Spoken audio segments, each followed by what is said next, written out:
Anyway, malungkot po itong araw neto kasi nga nabaliwala yung mandato na binigay ng 32 million sa ating VP Sara.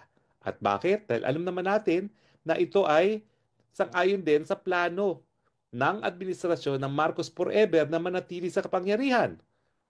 O kung hindi magtatagal ang kung matatapos ni BP ni PBBM ang kanyang termino, ang gusto nilang pumalit ay si Tambaluslos at matapos si Tambaluslos yung Sandro Marcos. Marcos forever.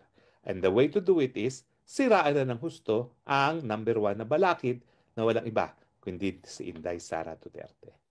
Well, antayin natin ang hagupit ng taong bayan. Antayin natin ang husga ng taong bayan doon sa mga 215 na kongresista ng magda.